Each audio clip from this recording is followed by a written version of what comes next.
Hello बच्चों, आज हम लोग देखेंगे क्लास 10th का 8.1 का 6 नंबर क्वेश्चन। मैंने पिछले वीडियो में 5 नंबर तक करवा दिया था। 6 नंबर बहुत ही इंपॉर्टेंट है, सीबीएसई वालों के लिए बहुत ज़्यादा इंपॉर्टेंट है।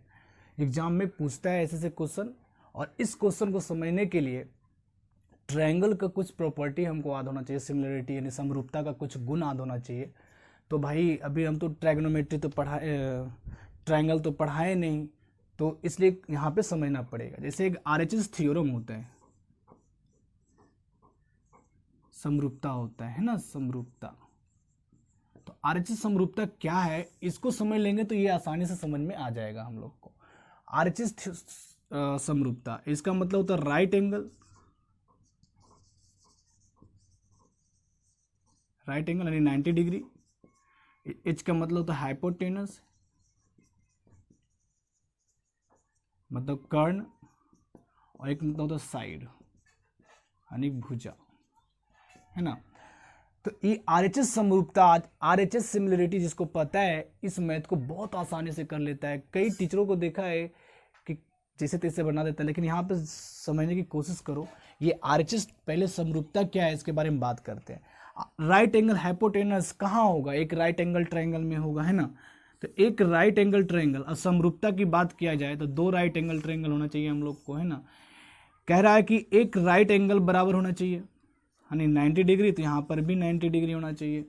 और इसका हाइपोटेनस और एक साइड, मान लो ये और ये है ना, और मान लो यहाँ पे ए बी सी और पी क्यू आर है, ठीक है। तो एक 90 डिग्री का कोण बराबर होना चाहिए, और कर्ण और एक भुजा का अनुपात बराबर होना चाहिए। कर्ण और एक भुजा का अनुपात क्या होना चाहिए, बराबर होना चाहिए। तो यहाँ पे अगर angle B is equal to angle Q और AC बटा PR is equal to BC बटा QR, है ना। यानी कि एक कर्ण और एक भुजा का अनुपात अगर बराबर हो और एक 90 डिग्री हमारा मिल जाए, तो ऐसे अगर 2 राइट एंगल ट्रायंगल मिलता है तो दोनों त्रिभुज क्या होता है, समरूप होता है। यानी कि क्या, त्रिभुज ABC समरूप होगा त्रिभुज PQR। अगर समरूप हो जाता है तो सभी एंगल्स, करस्पॉन्डिंग एंगल, संगत कोण बराबर होता है, ठीक है। यानी angle A is equal to angle P, है ना, angle B is equal to angle Q और angle C is equal to angle R। यानी A P के बराबर B, Q के बराबर C, R के बराबर होगा। कब, जब ये दोनों समरूप होगा तब। समरूप कब होगा, जब आरएचएस समरूपता अप्लाई हो जाएगा। आरएचएस समरूपता क्या मैंने बताया कि एक 90 डिग्री का कोण बराबर होना चाहिए दोनों में, और एक कर्ण और एक भुजा का अनुपात बराबर होना चाहिए। एक कर्ण और एक भुजा का अनुपात क्या होना चाहिए, बराबर होना चाहिए। तो दोनों त्रिभुज क्या होगा, समरूप होगा। जब समरूप हो गया तो सभी करस्पॉन्डिंग यानी सभी संगत भुजा क्या होगा, बराबर होगा, ठीक है। बात समझो, यहाँ पे क्लियर हुआ, ठीक है। चलो, ये है आरएचएस थ्योरम, इसको मन में बैठा के रखो कि आगे कोई परेशानी ना हो बनाने में। अब इतना अगर समझ में आ गया तो 6 नंबर क्वेश्चन बड़ा इजी से समझ में आएगा। थोड़ा समझने की कोशिश करो बस। जैसे यहां पर लिखा है एंगल A और B न्यून कोण है। एंगल A और B एक न्यून कोण है, जहां cos A बराबर cos B है, तो दिखाइए एंगल A बराबर एंगल B। यानी कह रहा है कि एंगल A और B मान लेते हैं ना, एक ट्रायंगल बना लेते हैं, कंस्ट्रक्शन कर लेते हैं। इसको हम A कह देते हैं और इसको हम B कह देते हैं, ठीक है। और दोनों तो एक्यूट एंगल है, देख लो, है ना, न्यून कोण है जो 90 डिग्री से कम है। ये 90 डिग्री है अपना, ये 90 डिग्री है अपना, ऐसा कुछ मैंने कर लिया, ठीक है। ये अगर A B C, sorry A तो यहाँ पे है, यहाँ पे A B C कर लेते हैं, और B नहीं करते क्योंकि वहाँ B है, तो यहाँ पर P Q A R S B कर लेते हैं। P Q A R S B कर लिए, 2 ट्रायंगल कर लिए यहाँ पे। तो देखो ध्यान से, गिवन क्या है अपना,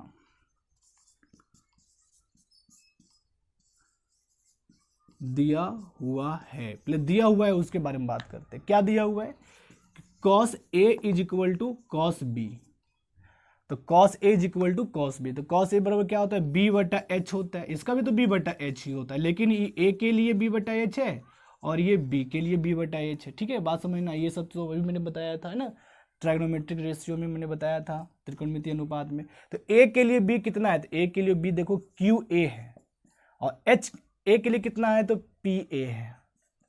और यहां पर देखो B के लिए B कितना है? तो B के लिए B SB है, और H के लिए B क्या है? तो RB है।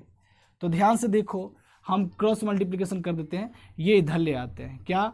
RB बटा PA is equal to SB बटा QA। RB बटा इसके जगह पे ये ले गया और इसके जगह पे ये ले आ सकते हैं ना। जब इधर नीचे है तो इधर आएगा ऊपर, जब इधर ऊपर है तो इधर आएगा नीचे, है ना। तो इतना आ गया। और हमने कंस्ट्रक्शन में क्या किया था? Angle Q is equal to angle S मैंने बनाया था, है ना, कंस्ट्रक्शन से आया था। तो यहाँ angle Q is equal to angle S, angle Q is equal to angle S रचना से मतलब क्या होता है? कंस्ट्रक्शन मैंने खुद से बनाया था, है ना। एक खाली ये सिर्फ बनाया था, एक 90 डिग्री का प्रमाण लेकर मैंने बनाया था। तो अब देखो राइट एंगल बराबर हो गया, और ये देखो RB बटा PA, RB बटा PA, SB बटा QA है। तो क्या है? हाइपोटेनस का रेशियो और एक साइड का रेशियो इक्वल है। हाइपोटेनस यानी कर्ण का अनुपात और एक साइड का अनुपात बराबर है ना। कर्ण का अनुपात और साइड का अनुपात क्या है? बराबर है। और राइट एंगल यानी एक 90 डिग्री भी बराबर है। तो ये क्या, दोनों त्रिभुज क्या हो गया? समरूप हो गया। यानी कह सकते हैं यहां त्रिभुज PQA सिमिलर हो गया त्रिभुज RSB का। जब सिमिलर हो गया तो मैंने बताया था angle P is equal to angle R, angle Q is equal to angle S, angle A is equal to angle B। देखो यही तो हमको प्रूव करना था, यानी तीनों एंगल मिल जाता है इक्वल। तो यहाँ पर तो मिल गया अपना, ये क्या हो गया? इक्वल हो गया, मेरा प्रूफ हो गया। ठीक है, चलो 7th नंबर क्वेश्चन देखते हैं।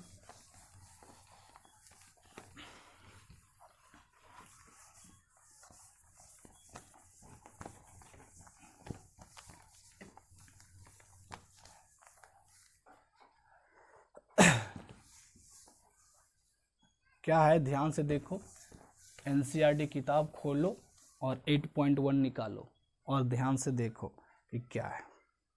चलो 7 नंबर क्वेश्चन कह रहा है, 6 नंबर था, 7 कह रहा है, बन जाना चाहिए था। ठीक है, cot theta is equal to 7/8। तो एक में कह रहा है 1 plus sine theta, 1 minus sine theta, 1 plus cos theta, 1 minus cos theta. ठीक है, और दूसरा में कह रहा है कॉट स्क्वायर थीटा का वैल्यू फाइंड करो। इसका वैल्यू और इसका वैल्यू फाइंड करना है। ठीक है, तो ध्यान से देखो ये क्या है।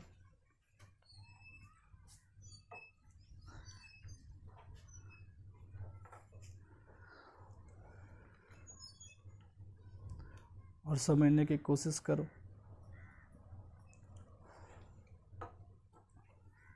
देखो बाबू, यहाँ पे cot theta is equal to 7/8 है, तो इतना का वैल्यू और इतना का वैल्यू बड़ा सिंपल है ना, बताया था मैंने।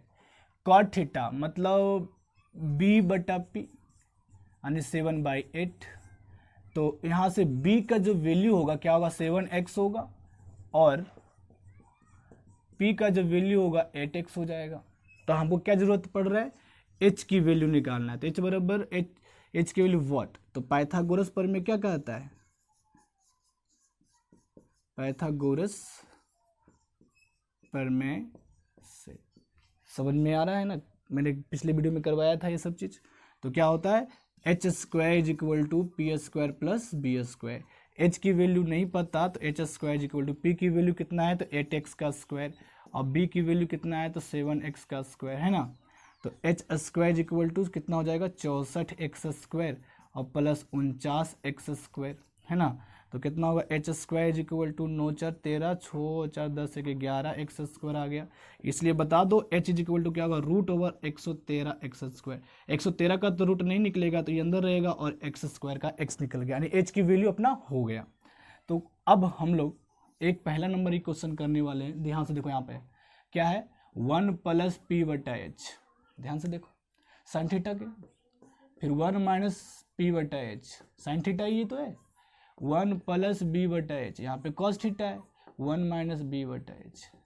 तो हम लोग अलजेब्रा में कुछ फार्मूला जानते हैं ए प्लस बी इंटू ए माइनस बी, है कि नहीं। देखो तो ए प्लस बी और ए माइनस बी, एक बार जुट के लिखा हुआ है एक बार घट के लिखा हुआ है। तो मैंने बताया था कि ए माइनस बी इंटू ए प्लस बी का वैल्यू जो होता है ए स्क्वायर माइनस बी स्क्वायर होता है। तो यहाँ पर क्या हो जाएगा 1 का स्क्वायर और माइनस पी बटा एच का स्क्वायर हो जाएगा कि नहीं।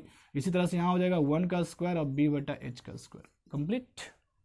चलो तो 1 का स्क्वायर तो 1 ही होगा। पी और एच, पी की वैल्यू कितना है तो ध्यान से देखो, पी के ढूंढो तो 8x है और एच की वैल्यू कितना है तो रूट ओवर 113x है और इसका क्या है स्क्वायर है। बी बटा एच, तो बी की वैल्यू कितना है तो ये तो 1 ही है और बी का वैल्यू कितना है 7x है, ध्यान से देखो। और एच की वैल्यू कितना 113x है और इसका क्या है स्क्वायर है। सोल्व कर लेते हैं यहाँ से, वो x आउट हो जाएगा कैंसिल, तो यहाँ बचेगा क्या 1 माइनस 8 64 बटा 113 और यहाँ हो जाएगा 1 माइनस 7 बटा 113। अरे 8 का स्क्वायर 64 और रूट 113 के वैल्यू 113, रूट कैंसिल हो जाएगा 7 7 49 और रूट 13 के वैल्यू हो जाएगा कितना 113। ठीक है, इसको हम सोल्व करते हैं तो 113 माइनस 64 49 बटा 113 और 113 माइनस 7 तो हो जाएगा 64 बटा 113। तो ये सब हम नहीं बताएंगे, सोल्व करो खुद से और खुद से बनाने की कोशिश करो। बी तो भिन्न का जोड़ है ना। दूसरा है कि कॉट स्क्वायर थीटा, तो क्या होता है बी बटा पी होता है, उसका क्या स्क्वायर। तो बी की वैल्यू कितना है, अरे ये तो है 7/8 का स्क्वायर, तो कितना हो गया 49 बटा 64 हो जाएगा ही, है ना। ये तो कॉट थीटा बराबर दिया ही है, तो कॉट स्क्वायर की वैल्यू पूछा था, ये तो बड़ा सिंपल था, है ना। चलो 7 नंबर क्वेश्चन मैंने किया 7 नंबर का क्वेश्चन मैंने कर लिया। अब हम लोग 8 नंबर का क्वेश्चन देखो, उसको बनाने की कोशिश करते हैं हम लोग। ठीक है, 8 नंबर बनाने की कोशिश करो खुद से, बड़ा इजी होगा।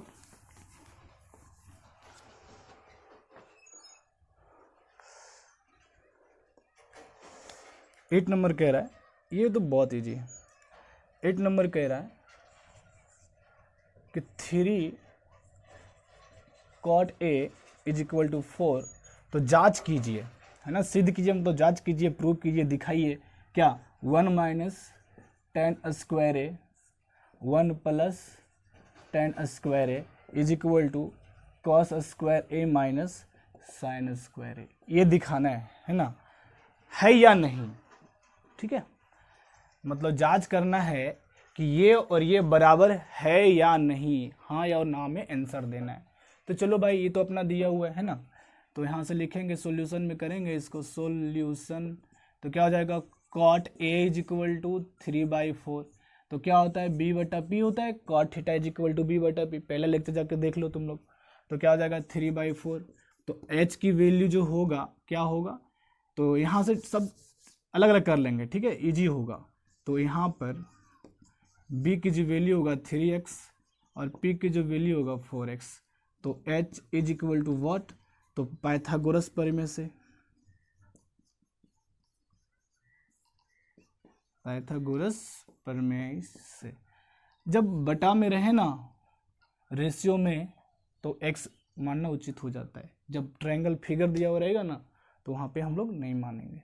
तो पाइथागोरस प्रमेय क्या कहता है, हाइपोटेनस का square is equal to perpendicular square plus base square, तो एच तो नहीं पता पर पी पता है, तो कितना है 4x का स्क्वायर और प्लस 3x का स्क्वायर, तो एच स्क्वायर इक्वल हो जाएगा 16x स्क्वायर और प्लस 3 3 9x स्क्वायर हो जाएगा कि नहीं, इसको सोल्व करेंगे तो इसलिए बता दो h इज इक्वल टू कितना होगा 25x²।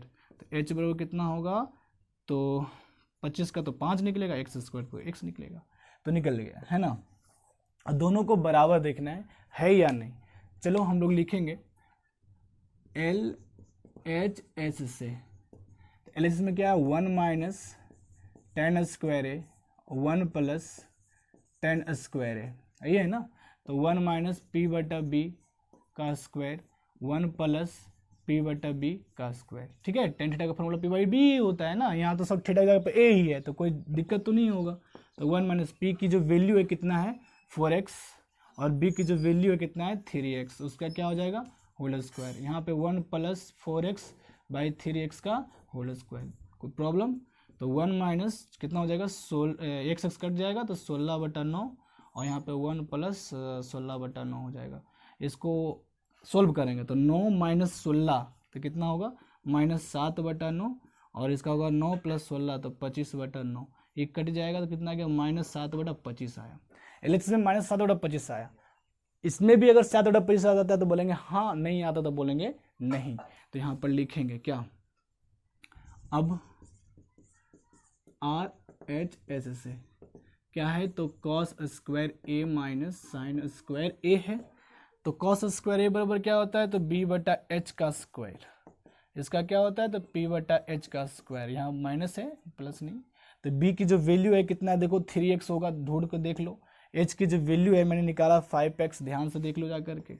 उसका क्या होल स्क्वायर। p की जो वैल्यू कितना है 4x है, h की वैल्यू कितना 5x है, उसका स्क्वायर। तो कितना होगा x आउट हो जाएगा है ना, अंदर में ये तो कटेगा।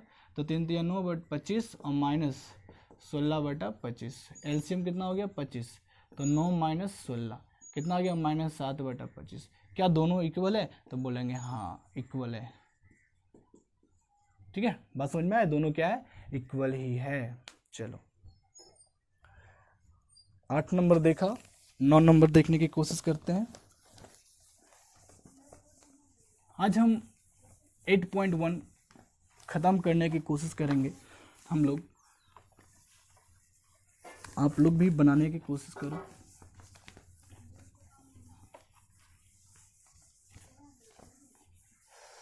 चलो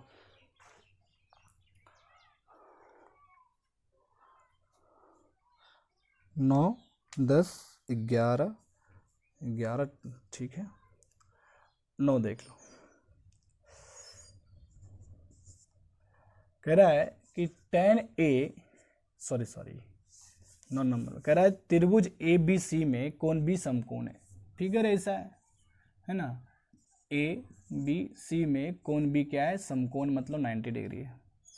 ठीक है, बात समझ में आ रहा है। यदि tan A बराबर A की बात कीजिए, tan A is equal to 1/√3।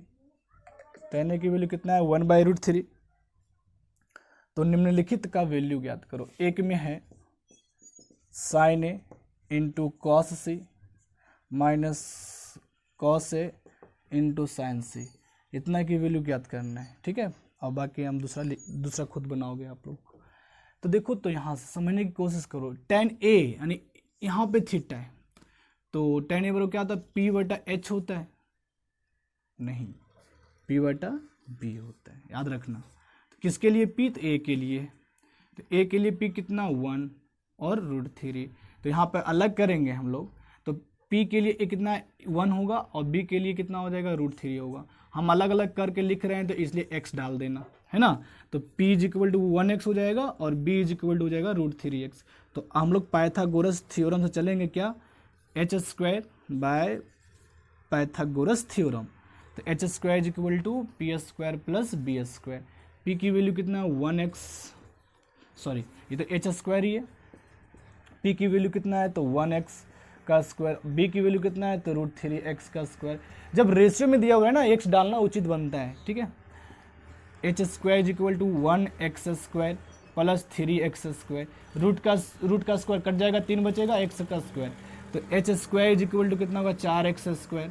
इसलिए h इज इक्वल टू क्या होगा √4x²। तो 4 का जो रूट निकलेगा 2 और x² जो रूट निकलेगा x निकलेगा। तो h की वैल्यू कितना आ गया 2x आ गया। ठीक है, h की वैल्यू कितना आ गया 2x आ गया। तो अब यहां पे समझना होगा, ए के लिए P कितना, B कितना, H कितना, छाट लो।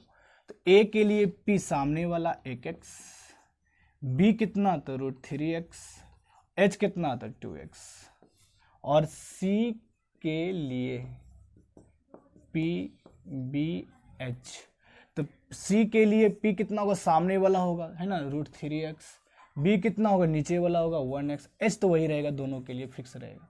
तो पहला ही मैथ है एक में sign A cos C minus cos A sign सी, इसकी वैल्यू ज्ञात करना है। ठीक है, तो साइन ए तो क्या हो जाएगा P बटा H हो जाएगा, लेकिन किसके लिए भाई, तो A के लिए। ठीक है, कॉस सी तो इसका भी हो जाएगा B बटा H, लेकिन किसके लिए, C के लिए। ध्यान से देखना, ये सब हम यहाँ पे लिख रहे हैं सिंबलिक फॉर्म में। कॉस ए मतलब इसका भी B बटा H हो जाता है, लेकिन किसके लिए, तो A के लिए लिखेंगे हम लोग। साइन सी तो इसका होता है P बटा H, किसके लिए, तो C के लिए। बात समझ में आ रहा है। तो A के लिए P कितना है तो 1x, H कितना है तो 2x, C के लिए B कितना है तो 1x, H कितना है तो 2x। ठीक है, बीच में माइनस। A के लिए B कितना है, तो A के लिए B है देखो √3x, उल्टी पुल्टी वैल्यू मत बैठाना। A के लिए H कितना है 2x, दोनों के लिए। C के लिए P कितना है तो √3x, और H कितना है तो 2x। सोल्व कर, x 100 में आउट हो जाएगा है ना, x खत्म हो जाएगा, बच के गया 1/4 माइनस 3/4। एलसीएम कितना होगा 4, तो 1 माइनस 3 इज इक्वल टू कितना, -2/4। कितना आ गया, -1/4 आंसर आ जाएगा। ठीक है, तो ध्यान से देखते हुए हम लोग को काम करना है। बाकी फर्स्ट मैंने बनाया, सेकेंड इसी तरह से बना सकते हो, इसके आगे बढ़ सकते हो। चलो 9 नंबर मैंने अभी देखा, 10 नंबर देखते हैं।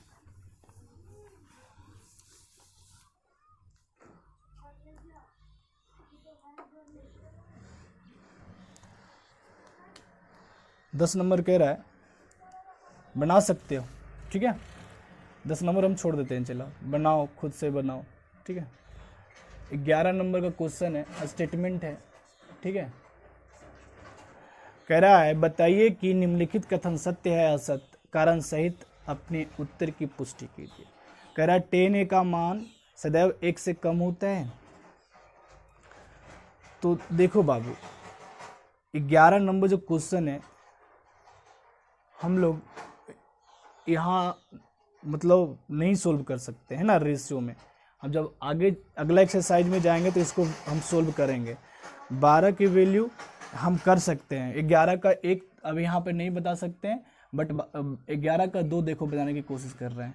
क्या है, कह रहा है कोची, ध्यान से देखो, कह रहा है 1 के किसी मान के लिए, a के किसी मान के लिए सेक a बराबर 12/5 हो सकता है। तो सेक थीटा बराबर क्या होता है, h/b होता है, तो 12/5। तो इतना याद करो कि h/b, h बड़ा सबसे होता है ना, तो h बड़ा यहाँ पर भी है, तो बोलना हाँ हो सकता है। ठीक है, ये 5/12 होता तो बोलता नहीं, क्योंकि h छोटा हो जाता, h छोटा नहीं होता है, h बड़ा होता है सबसे ज्यादा। ठीक है, यहाँ पर पॉसिबल है। तीसरा नंबर क्वेश्चन कह रहा है cos a को a के कोसेंट के लिए प्रयुक्त संक्षिप्त रूप है ना, नहीं। कोसेकेंट किसका है मैंने बताया था, याद करो। ठीक है, कॉस किसका संक्षिप्त रूप है, कोसाइन का। कॉस किसका संक्षिप्त रूप है, कॉस ए किसका शॉर्ट फॉर्म लिखा हुआ है, कोसाइन का। ठीक है, मैंने ये बताया था। ठीक है, यहाँ पे लिखा कोसेकेंट इसका, तो ये बिल्कुल गलत है। ये क्या हो जाएगा, 3 नंबर फॉल्स हो जाएगा, असत्य हो जाएगा, है ना। चौथा नंबर क्वेश्चन कह रहा है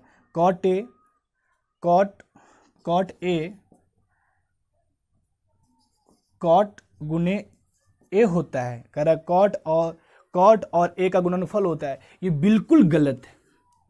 ठीक है, ये गुना नहीं होता। ठीक है, याद रखना, कोई पूछ दे कि साइन थीटा क्या साइन गुने थीटा होता है तो बिल्कुल गलत है। तो होता क्या है, तो बोल देना थीटा के बगैर साइन का कोई वैल्यू, कोई मान्य, कोई महत्व नहीं होता है, इसलिए थीटा साथ में लिखा हो रहता है, गुना में नहीं लिखा रहता है। ठीक है, ये बिल्कुल गलत है। जब भी कोई ऐसा कुछ बोलता है तो सबसे बड़ा बुड़बक है वो, ध्यान से। 5 नंबर, किसी भी कोण के लिए sine theta is equal to 4/3, तो इसका क्या होता है, p/h होता है।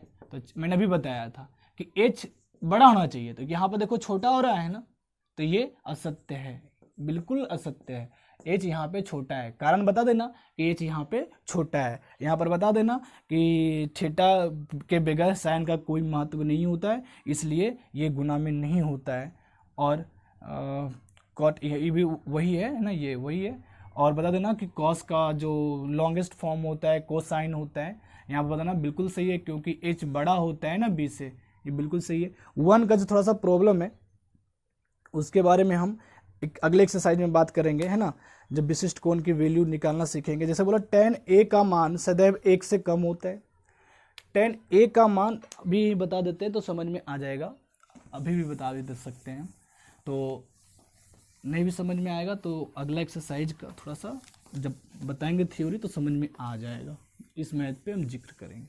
बोला है tan a का मान जो होता है सदैव 1 से कम होता है। तो बताओ tan 0 का जो वैल्यू होता है ना, अगले एक्सरसाइज में बताना था हमको, tan 0, tan 30, tan 45, tan 60,